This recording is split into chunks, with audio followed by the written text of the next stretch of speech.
ଶ୍ମଶାନରୁ ଉଭାନ ହେଉଯାଉଛି ମୃତଦେହ। ଭଣ୍ଡାରୀ ପୋଖରୀ ମଣିନାଥପୁରରେ ଆତଙ୍କ। ତନ୍ତ୍ର ସାଧନା ନା ମେଡିକାଲ ବ୍ୟବସାୟ। ପୁଣି ତାଡ଼ି ନେଲେ ମୃତଦେହ। ଭଣ୍ଡାରୀ ପୋଖରୀରେ ଥମୁନି ଶବ ଚୋରି। ସେପଟେ ଚିନ୍ତାରେ ଗ୍ରାମବାସୀ। ଭଦ୍ରକ ଜିଲ୍ଲା ଭଣ୍ଡାରୀ ପୋଖରୀ ବ୍ଲକ ଅନ୍ତର୍ଗତ ମଣିନାଥପୁର ଗ୍ରାମ ନିକଟ ବୈତରଣୀ ନଦୀପଠା ଶ୍ମଶାନରୁ ପୁଣି 3ଟି ମୃତଦେହ ଚୋରି ହୋଇଥିବା ଅଭିଯୋଗ ହୋଇଛି।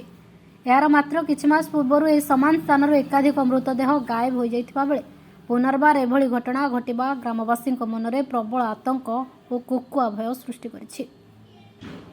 ଗ୍ରାମବାସୀ ନଦୀପଠାରେ ମୃତଦେହ ପୋତିବା ପରେ ଦୁର୍ବୃତ୍ତମାନେ ମାଟି ତାଡ଼ି ଶବ ଚୋରି କରି ନେଉଛନ୍ତି।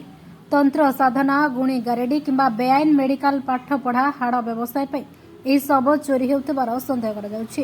ସ୍ଥାନୀୟ ଲୋକଙ୍କ ଅଭିଯୋଗ ଆଧାରରେ ଭଣ୍ଡାରୀ ପୋଖରୀ ପୋଲିସ ମାମଲା ରୁଜୁ କରି ତଦନ୍ତ ଜାରି ରଖିଛି। नमस्कार, स्वागत करछि आद्याशा लाइव को। मु अलेक्सचंद्र दास, भंडारी पोखरी ब्लॉक प्रतिनिधि। आमे आज अच्छु भंडारी पोखरी अंतर्गत मणिनाथपुर ठार थिबा नदी पठारे। एई 2026 रे पाखापाखि 15टी शव चोरी होईछि। आमे एई विगत 2 दिन भितर एई अंचल रे 3टी शव मध्य चोरी होईछि। प्रशासन को मध्य पूर्वरु अवगत करा जायतिला। प्रशासन मध्य यार तदंत करथिले किंतु कोनोसी सुफल मिल पानतला। वर्तमान मध्य 3टी शव चोरी होईछि, जहाँकि अंचलवासी मनरे एबे चिंतार कारण पलटि। मु सीधा सड़क कैमरामैन को कहबी से टिके दृश्य देखेबे आपनक सामने। ए होउछि सार दृश्य जे 2 दिन तले शव सब चोरी होईछि। किए शव चोरी करछि, काहेकि चोरी करछि, ए पर्यंत कोनोसी सूचना मिली पारि नाही। घटनास्थल आम पहुँचा मात्रे आम देखा पाइलु जे 3टी जगार शव मध्य चोरी होईछि।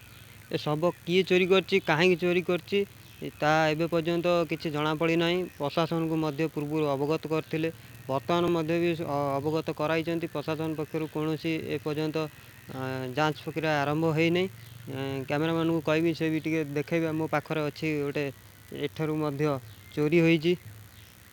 किए चोरी करछि, काहेकि चोरी करछि, विगत 26 मसीह पाखापाखि 15टी शव चोरी होगा एक चिंताजनक पलटि।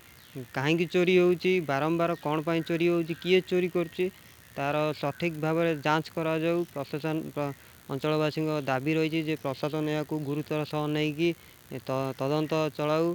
एठारे आलोकीकरण व्यवस्था करा जाऊ, सीसीटीवी फुटेज व्यवस्था करा जाऊ जे एपरिक आगु आउ न घटे। भंडारी पोखरी अलेक्सचंद्र दास को रिपोर्ट, आद्याशा लाइव।